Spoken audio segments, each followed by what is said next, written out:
तो hello guys, स्वागत है आपका सोलर फार्मिंग की और एक न्यू वीडियो में। तो इस मांगा की शुरुआत ऐसे होती है कि अचानक से कुछ साल पहले कुछ ब्लैक टावर अपीयर हुए थे। इस टावर के अंदर कुछ लोगों को टेलीपोर्ट किया गया था और जब वो लोग उस टावर से वापस आए तब उनके पास बहुत सारे पैसे थे। वैसे जब वो लोग टावर से बाहर आए तब उनके पास बहुत ज़्यादा कीमती सामान था। वैसे तो सारे कीमती सामान पैसे जैसे ही होते हैं, लेकिन कुछ कीमती सामान बहुत ज़्यादा कीमती और रेयर होते हैं, जैसे कि 3 ऑन टिकट। अब इस टिकट की मदद से वो लोग भी टावर के अंदर जा सकते हैं जिनको टावर ने एक्सेप्ट नहीं किया था। वैसे हमारे हीरो था सेजुन, लेकिन एक दिन अचानक से सेजुन भी ऐसे ही एक पोर्टल के थ्रू टावर के अंदर टेलीपोर्ट हो गया था। और ऐसे टेलीपोर्ट होने के बाद वो जैसे टावर के अंदर पहुंचा, वो अपने लिए खेती करने लगा और दिन पर दिन उनका बिजनेस बहुत बड़ा होता गया। और उसका एक साथी था जिसका नाम थियो था, जो कि उसके फार्मिंग में मदद कर रहा था। वैसे तो थियो की कहानी वहीं से शुरू होती है जहाँ से पिछला वीडियो एंड हुआ था। और अगर आपने इसका पहला पार्ट नहीं देखा होगा तो प्लीज एक बार चेकआउट जरूर कर लेना। थियो हैरानी से सुहा से पूछ रहा था कि उसको हैंड को टच क्यों कर रही है। वैसे सुहा उसे बताती है कि इंसानों का हाथ उतना ज्यादा मुलायम नहीं होते जितना ज्यादा थियो के है, और थियो बहुत ज्यादा लकी है कि उसका हाथ कोई टच कर रहा है।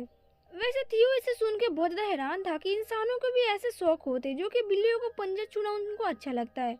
वैसे तभी वहाँ पर वो लड़की आती है जो कि सुहा के टीममेट थी। वो आके थियो से पूछती है क्या वो थियो के साथ पिक्चर ले सकती है। वैसे थियो ज़्यादा नखरे तो नहीं करता, वो मान जाता है चूरू को बदले। वैसे तो यहाँ पर थियो काफ़ी ज़्यादा खुश लग रहा था कॉफ़ी और चूरू पाकर, और उसके मन के अंदर एक ख्याल आ रहा था कि जैसे वो सेजुन के पास जाएगा, सेजुन भी उसको 1 घंटे के लिए सेल किट वाला ट्रीटमेंट देगा। इसका मतलब है कि आज के लिए थियो का दिन काफ़ी ज़्यादा लकी था। दूसरी तरफ हम उसी लड़की को देखते हैं जिसका नाम सुहा होता है। वो छुप छुप के थियो और खुद की पिक्चर जो ली थी वो देख रही थी। वैसे तभी पीछे से थियो धप्पा बोलता है उसे और उसे बताता है कि सुहा यानी कि बुआ यहाँ पर कर क्या रही है। अब सुहा अचानक से थियो को देख के घबरा तो जाती है और वो पूछती है थियो से कि थियो यहाँ पर कर क्या रहा है, क्योंकि थियो तो यहाँ से चला गया था। थियो को बताने के बाद सुहा को पता चलता है कि थियो को उससे कुछ काम है। वैसे थियो उसे बताता है कि क्या वो सुहा साउथ कोरिया नाम की कोई जगह से आई है। सुहा बताती है कि हाँ वहीं से आई है, लेकिन थियो को इस बारे में कैसे पता। वैसे थियो उसे बताता है कि वो उसे इसलिए पता है क्योंकि जो बुआ के पास यानी जो सुहा के पास स्मेल आती है, थियो के जान पहचान में भी एक इंसान है जो कि सिमरू से उसके पास भी से भी ऐसे स्मेल आती है, इसलिए थियो को इस बारे में पता है। वैसे थियो सुहा को बताता है कि यहाँ पर उसका आने का एक रीज़न है। अब ये बात तो हमें यहाँ पर पता नहीं चलता कि थियो ने सुहा से क्या कहा था। नेक्स्ट सीन में दिखाया जाता है हनी वी के बच्चे को, जो कि बहुत ज़्यादा हनी इकट्ठा कर रही थी सेजुन के लिए।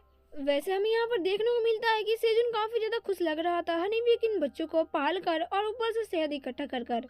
वैसे सेजुन को ये भी पता चलता है कि काफ़ी दिनों से क्वीन हनी भी दिखी नहीं है और उसके छत्ते के आसपास उसके काफ़ी ज़्यादा बच्चे हो गए हैं जो कि रखवाली कर रहे हैं, लेकिन तभी उसके सिस्टम से कुछ पता चलता है। वैसे सिस्टम की ओर से सेजुन को पता चलता है कि जिस क्विट रिवॉर्ड को हनीवी की ओर से दिया गया था, यानी कि हनीवी का जो क्विट रिवॉर्ड उसे मिला था वो काफ़ी ज़्यादा अच्छा हो गया है और उसका लेवल अप हो चुका है। वैसे ये देखकर सेजुन खुश तो लग रहा था, और इस दौरान उसे ये भी पता चलता है कि जो क्वीन हनीवी का फर्टिलाइजेशन है वो भी धीरे धीरे बढ़ रहा है, और ऊपर से क्वीन हनीवी का जो बेबी है और ज़्यादा बढ़ जाएंगे, और उसका क्विट रिवॉर्ड धीरे धीरे लेवल अप कर रहा है, जिसे देखकर सेजुन तो खुश लग रहा था क्योंकि जो सेजुन का बिजनेस है वो धीरे धीरे आगे बढ़ता जाएगा।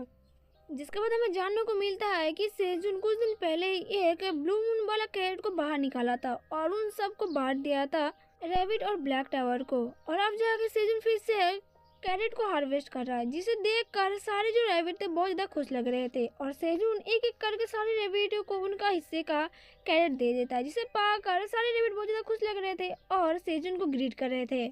वैसे हमें ये भी जानने को मिलता है कि इस कैरेट का जो लाइफ टाइम है वो 30 डे का है, और इसका जो MP है वो 30 MP तक बढ़ जाएगा, और ये भी चीनी टमाटर की तरह ही काम करेगा लेकिन उससे 2 गुना ज़्यादा। और इसे खाने के बाद 10 ग्राम तक बॉडी जो फैट होती है वो घट जाएगा, और इसका रैंक देख कर सेजुन हैरान हो जाता है क्योंकि इसका रैंक बढ़ के ई हो चुका था। वैसे सेजुन ब्लैक रैबिट को बता रहा था कि ये कैरेट खाने में बहुत ज़्यादा टेस्टी है और इससे अपनी आंखों की रोशनी भी बहुत ज़्यादा बढ़ती है, इसलिए हम सबको कैरेट जरूर खाना चाहिए। वैसे हम देखते हैं कि सारे रैबिट मिलकर सारे कैरेट को इकट्ठा कर रहे थे, उसे स्टोर कर रहे थे।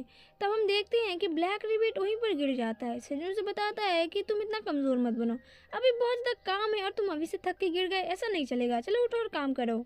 वैसे तभी सेजून सिस्टम की ओर देखता है। उसे पता चलता है कि उसने लेवल अप कर लिया है और उसका लेवल बढ़कर 2 हो चुका है और धीरे धीरे काम करते करते उसका लेवल अब इतना ज़्यादा बढ़ गया है कि वो 10 क्रॉस कर चुका है। और ये बात सेजून को अभी तक पता नहीं था।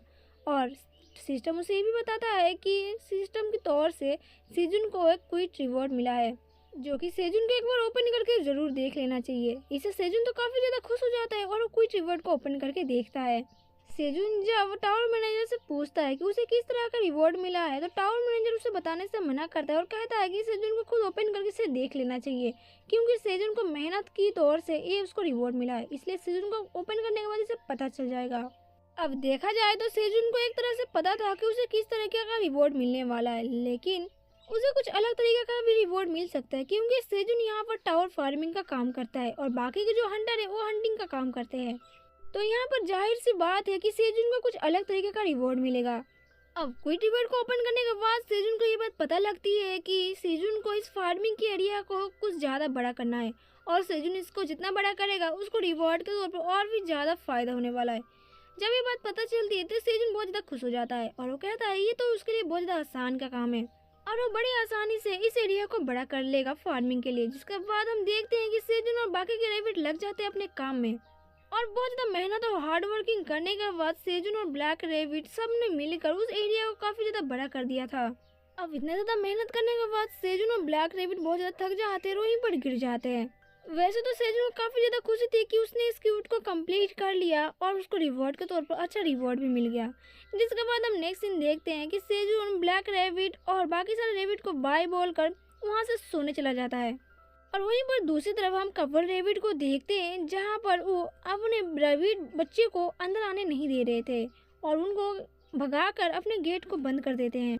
अब इनकी हरकतें देखकर जो रैबिट थे वो बहुत जोर जोर से रोने लगते हैं और दरवाजा पीटने लगते हैं। सेजून वहाँ पर आता है और पूछता है कि यहाँ पर माजरा क्या चल रहा है और ब्लैक रैबिट को बताने पर उसे सारी बातें पता चलती है और वो सबको बताता है कि ऐसा तो होना ही था, क्योंकि जो ब्लैक रैबिट और सारे रैबिट है वो काफ़ी बड़े हो चुके हैं और वो काफ़ी मेच्योर हो चुके हैं, इसलिए उनको अपने पेरेंट्स के साथ सोना बिल्कुल भी अच्छा बात नहीं है और उन्हें इन बात को समझना पड़ेगा कि वो लोग ऐसा नहीं कर सकते ज़बरदस्ती अपने पेरेंट्स के साथ रहने के लिए। वैसे वो लोग चाहे तो सेजून के साथ आज रात रुक सकते हैं। इसके बाद हम देखते हैं कि सारे लोग सेजून के साथ सोए होते हैं और सेजून भी काफ़ी ज़्यादा खुश लग रहा था एक न्यू फैमिली पाकर।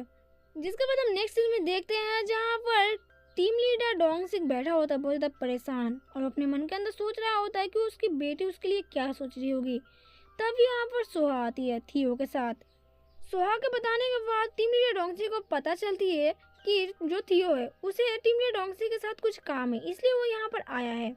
जिसके बाद थियो टीम लीडर डोंगसी को बताता है कि थियो को पता है कि जो टीम लीडर डोंगसिंग है वो किसी वजह से इस कोरिया इलाके का एक लीडर बन चुका है, इस हंटिंग मैनेजमेंट का। तो क्या टीम लीडर डोंगसिक थियो के साथ कुछ कॉन्ट्रैक्ट बनाना चाहेगा? वैसे तो इस कॉन्ट्रैक्ट में लिखा था कि मिस्टर डोंगसिक को सेजून के परिवार को 50 मिलियन वॉन देना पड़ेगा और उन्हें बताना पड़ेगा कि सेजून जहाँ कहीं भी है वो बिल्कुल अच्छा है और वो बहुत अच्छा काम कर रहा है और इस काम के बदले अगर मिस्टर डोंगसिक ने 50 टावर कॉइन दिया तो बदले में थियो उनको 200 मैजिकल चेरी टमाटो देगा। अब इसे देख के तो मिस्टर डोंगसिक बहुत ज़्यादा हैरान हो जाते हैं और वो खुशी के मारे रोने लगते हैं, क्योंकि अब उन्हें चेरी टमाटर मिल गया और उनकी बेटी की ओर से उन्हें अब कुछ भी नहीं सुनना पड़ेगा और उनकी जो बेटी है उनको काफ़ी ज़्यादा प्यार करेगी। चेरी टमाटर पा के मिस्टर डोंगसिक तो काफ़ी ज़्यादा खुश लग रहे थे, लेकिन वो थियो से पूछते हैं कि ये पार्क सेजून है कौन और वो अपनी फैमिली के पास क्यों नहीं जाना चाहते। क्या वो कोई हंटर है जो कि टावर के बाहर नहीं जाना चाहता? तभी थियो को सेजून की बात याद आती है, जो कि सेजून उसे बताया था कि एक सीक्रेट है, किसी को भी पता नहीं लगना चाहिए कि सेजून 99 फ्लोर पर है।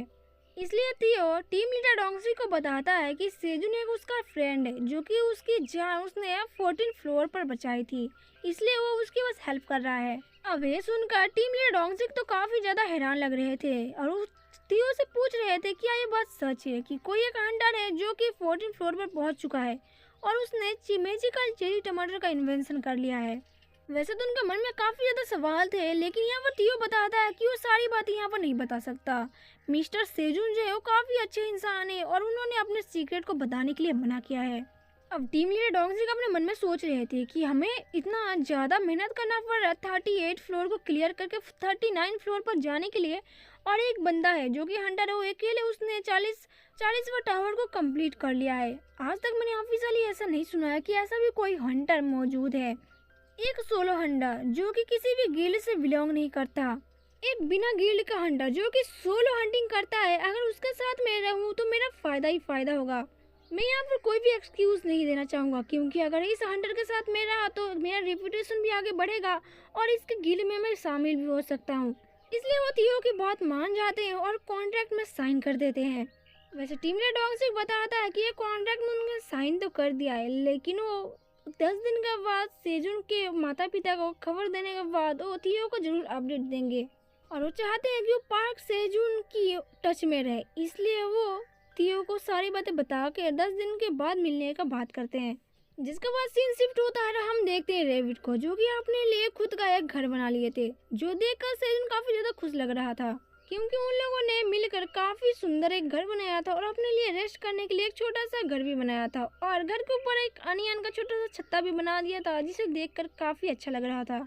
सेजुन इन सब के लिए काफ़ी ज़्यादा खुश लग रहा था और उनको चीयर अप करने के लिए उनको घर बनाने के खातिर एक पार्टी भी देता है, जिसे पाकर सारे रेबिट काफ़ी ज़्यादा खुश लग रहे थे। वैसे सेजुन ब्लैक रेबिट को काफ़ी ज़्यादा शाबाशी दे रहा था, क्योंकि उसने काफ़ी ज़्यादा सेजुन की ओर से मदद की है। उसने गिल्ड फिश को भी पकड़ा था ताकि सारे लोग अच्छे से खाना खा पाए। वैसे सेजुन सबको धन्यवाद जनाता है और बताता है कि तुम लोग काफ़ी ज़्यादा स्मार्ट हो, क्योंकि उन लोगों ने कैरेट का कप बनाया था, जो कि वो लोग उसके अंदर कुछ खा भी सकते थे और पी भी सकते थे, जिसे देखकर सेजुन तो काफी ज्यादा खुश लग रहा था और बाकी के रैबिट भी खुश थे। वैसे तभी सेजुन की नजर कपल रैबिट की ओर जाता है, जो कि देखता है कि वो दोनों आपस में काफी ज्यादा लवी डबी हो रहे थे, जिसे देखकर सेजुन के अंदर से जलन होती है, क्योंकि वो बेचारा खुद सिंगल है। वैसे वो ब्लैक रैबिट को बताता है कि तुम लोग अब बहुत जल्दी अब एक यंगर सिबलिंग बनने वाले हो। तभी हमें पता चलता है कि सेजुन के सामने फिर से स्टेटस ओपन हो जाती है और उसे वहाँ पर पता चलता है कि जो सीड स्टोर है वो फिर से खुल चुका है और सेजुन फिर से यहाँ पर कुछ सीड बाई कर सकता है। वैसे सेजुन यहाँ पर देखता है कि वो यहाँ पर क्या बाई कर सकता है। उसे पता चलता है कि 5 टावर कॉइन से वो 100 पोटैटो सीड और 0.5 टावर कॉइन से वो स्ट्रॉबेरी सीड और 0.1 टावर कॉइन से वो सलाद के सीड खरीद सकता है। अब इसे देखकर सेजुन तो काफी ज्यादा खुश लग रहा था, लेकिन उसकी खुशी बहुत जल्दी गम में बदल जाती है, क्योंकि उसे पता चलता है कि सलाद बनाने के लिए उसे जो मीट की जरूरत पड़ेगी वो तो है ही नहीं। इसलिए अब उसके पास बस 2 चॉइसेस बच गए थे, एक तो स्ट्रॉबेरी खरीद सकता है और दूसरा पोटैटो खरीद सकता है। उसके पास इतना पैसे तो थे जो कि वो खरीद सकता है चीजें, लेकिन प्रॉब्लम यहाँ पर यह था कि उसको बस एक ही चीज़ खरीदना था और वो एक ही चीज़ खरीद सकता है। इसलिए वो डिसाइड करने लगता है कि उसको क्या खरीदना चाहिए, स्ट्रॉबेरी या पोटैटो। अब काफ़ी ज़्यादा सोचने के बाद वो पोटैटो सीड को खरीदने का बात करता है, और जिसका बाद वो पोटैटो सीड को खरीदता है 5 टावर कॉइन से, और उसको मिलता है 50 सीड शॉपिंग लॉटरी पॉइंट, और कुल मिलाकर उसका 56 सीड शॉपिंग लॉटरी पॉइंट हो जाती है। और टावर से बताता है कि वो 30 दिन के बाद फिर से यहाँ पर आकर अपने मन पसंदीदा सीड खरीद सकता है। जिसके बाद हम देखते हैं कि जो पोटैटो सीड उसने खरीदा था, यानी कि आलू, वो आलू की बोरी सीधा उसके सर के ऊपर गिरती है, और जो बाकी के रेबिट थे वो बाल बाल बचते हैं, जिससे कपल रेबिट उसके ऊपर गुस्सा हो जाते हैं। सेजुन उनसे माफी मांगता है और वो पोटैटो को देखने लगता है कि इस पोटैटो में ऐसा क्या है। अब इस पोटैटो को पाके सेजुन काफी ज्यादा खुश लग रहा था, क्योंकि ये पोटैटो देखने में काफी ज्यादा डिलीशियस लग रहे थे। अब वो उसे बताता है कि उसको चिप्स वगैरह और बहुत सारी चीजें बना को खाएगा, और उसके लिए वो सारे रेडी थे बिल्कुल। अब वो सोच रहा था कि अब थियो क्या कर रहा होगा। उसे यकीन था कि थियो कुछ न कुछ अच्छा ही कर रहा होगा, जिसका मतलब नेक्स्ट सीन दिखाया जाता है सेंट्रल मर्चेंट डिस्ट्रिक्ट को, जहाँ पर हम थियो को देखते हैं जो कि एक ग्लेसरी की दुकान में था और वो कुछ सामान खरीद रहा था, जैसे कि करची, कढ़ाई और पेन वगैरह। टोटल मिला के उसे होता है 1.6 टावर कॉइन। अब ये सुनकर थियो उस शॉपकीपर से बोलता है कि ये तो कुछ ज़्यादा हो गया, क्या वो उसे थोड़ा सा डिस्काउंट मिलेगा। जिसे वो शॉपकीपर जो होता है, जो कि एक बड़ी बिल्ली होती है, वो कहता है, और बिल्ला उसे कहता है कि उसने थियो को आज से पहले कभी नहीं देखा था यहाँ पर, क्या थियो यहाँ पर नया आया है। लेकिन वो उसे बस 1.5 टावर कॉइन ही देना पड़ेगा, क्योंकि वो इससे ज़्यादा कम नहीं कर सकता।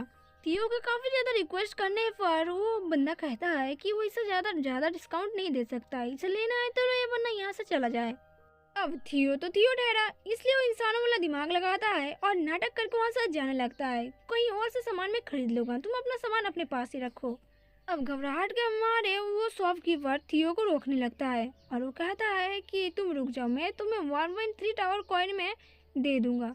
वैसे थियो उसे कहता है कि नहीं, मुझे 1.2 टावर कॉइन ही चाहिए, वरना मैं यहाँ से जा रहा हूँ। जिसके बाद हम देखते हैं कि थियो को डील मिल जाता है और वो वहाँ से लेके उसको थैंक यू बोल के भाग जाता है। वैसे वो बंदा सोचता है ये छोटू तो देखने में काफी ज्यादा नया है, लेकिन इसका दिमाग तो किसी मास्टर से कम नहीं है, ये तो मेरा भी बाप निकला। लेकिन वो यहाँ से भागा क्यों? तभी उसकी नजर उस ड्रम के ऊपर जाती है जहाँ पर थियो ने उसको टावर कॉइन दिया था। वो देखता है कि टावर कॉइन तो कुछ ज्यादा ही कम है, यानी कि थियो ने उसे बेवकूफ बनाया और जितना टावर कॉइन उसको मांगा था उससे भी कम मुंह दे के वहाँ से भाग गया है। इधर दूसरी तरफ हम थियो को देखते हैं जो कि वहाँ से भाग इधर आ गया था और वो काफी ज्यादा खुश लग रहा था, क्योंकि वो पहली बार था जब थियो किसी को बेवकूफ बना के चीजें खरीद लिया है। और उसे सेजुन की कही हुई बात याद आती है, किस तरह से सेजुन ने उसे ज्ञान दिया था कि बिना स्टूपिड बने उसको सारी चीज़ों को बाय कैसे करना। पहले तो उसे जाना है दुकान पर और उसे डिस्काउंट चाहिए, और वो इंसान उसे डिस्काउंट ना दे तो वहाँ से उसको लीव कर लेना चाहिए। जिसके बाद दुकानदार उसे खुद रोकेगा डिस्काउंट देने के लिए, और वो जितना भी डिस्काउंट दे उसे उसी डिस्काउंट में हाँ बोल देना चाहिए। और जिसके बाद थियो को देखते हैं जो कि काफ़ी ज़्यादा खुश लग रहा था, क्योंकि उसका ये डिस्काउंट वाला चीज़ें काफ़ी ज़्यादा हद तक सही था और उसने इसमें फ़ायदा उठाया है।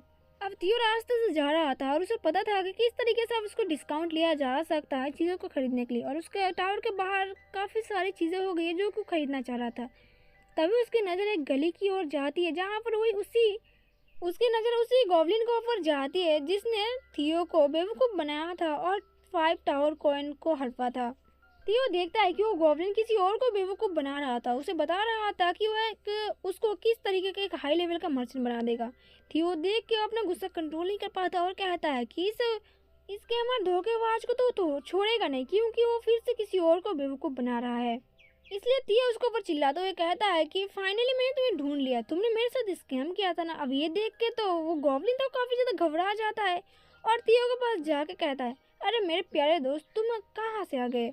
अब उसको चूना लगाने के लिए कहने लगता है कि मैंने बड़े दिनों बाद देखा, बहुत दिनों बाद है, तुम आजकल थे कहाँ पर? वैसे जो सामान मैंने तुम्हें बेचा था वो क्या है, वो क्या तुमने बेच दिया उसको? वैसे थियो काफ़ी ज़्यादा गुस्से में लग रहा था, उसके हाथ उसके ऊपर से हटाते हुए कहता है उस मर्चेंट से कि इसकी बातों पर बिल्कुल भी भरोसा मत करना, ये एक फ्रॉड है और वो तुमको गद्दारी करेगा। वैसे गॉब्लिन भी कुछ कम नहीं था, ये काफ़ी ज़्यादा साथी था और वो थियो से कहता है कि तुम किस बारे में बात कर रहे हो, मैंने ऐसा कुछ नहीं किया, तुम इस तरह से बात क्यों कर रहे हो, हम तो दोस्त थे ना। वैसे मैंने तुम्हें काफ़ी कम दामों में सस्ते में सारी चीज़ें बेची थी। यही होता है भलाई के ज़माना कि इंसान की भलाई करो और वो तुम्हारे गले में ही चाकू मारेगा। वैसे थियो उसके ऊपर गुस्सा होते हुए कहता है कि इसकी बातों पर बिल्कुल भी भरोसा मत करना, और उस मर्चेंट बिल्ली से कहता है कि जो तुमने हाथों में थर्मल पकड़ रखा है उसने बताया होगा कि ये वाला मैजिकल है, लेकिन ऐसा कुछ नहीं, ये बाहर वर्ल्ड का है, यानी कि ह्यूमन वर्ल्ड का है, जो कि यहाँ पर कुछ मैजिक तरीके से नहीं बल्कि बैटरी से काम करता है, और जब इसकी बैटरी खत्म होगा ये अपने आप ही बंद हो जाएगा। और इस गोब्लिन के पास एक भी सामान भी मत लेना, क्योंकि इसके सारे आइटम बेकार होते हैं। वैसे वो गोब्लिन काफी ज्यादा हैरान था और मन के अंदर सोच रहा था कि थियो को इन सब बारे में पता कैसे चला, और वो नर्वस होते हुए थियो को बताता है कि थियो को कोई गलत फहमी हुई है, उसे लग रहा है कि उसकी गलती से थियो को कुछ गलत आइटम मिल गया है, चलो हम लोग आपस में सुलह कर लेते हैं। लेकिन थियो इस बार उसकी बातों में बिल्कुल भी नहीं आता और पास से गुजरते हुए गार्ड को बुलाता है और कहता है कि ये जो गॉब्लिन है वो जो न्यू मर्चेंट बंदे हैं उनको बेवकूफ़ बना कर सामान बेचता है, ये एक नंबर का फ्रॉड है। अब इससे गॉब्लिन काफी ज्यादा घबरा जाता है और थियो को धमकी दे के भाग जाता है वहाँ से कि थियो को छोड़ने नहीं वाला अगली बार। अब वो गॉब्लिन तो वहाँ से भाग जाता है और थियो उसे बताता है कि इस तरीके के गॉब्लिन से बिल्कुल भी भरोसा मत करना, क्योंकि ये स्कैमर होते हैं और थोड़ा सा बच के रहना। वैसे वो हुडी वाली लड़की थियो को थैंक यू बोलती है क्योंकि उसने उसकी जान बचाई और उसको लूटने से बचाया, और वैसे वो थियो से नाम पूछती है तो थियो अपना नाम पूरे गर्व के साथ थियो बताता है और जाते हुए से कहता है कि अगली बार अपना ध्यान रखना, कभी भी किसी गद्दार के हाथों में मत पड़ना, मैं जा रहा हूँ भाई।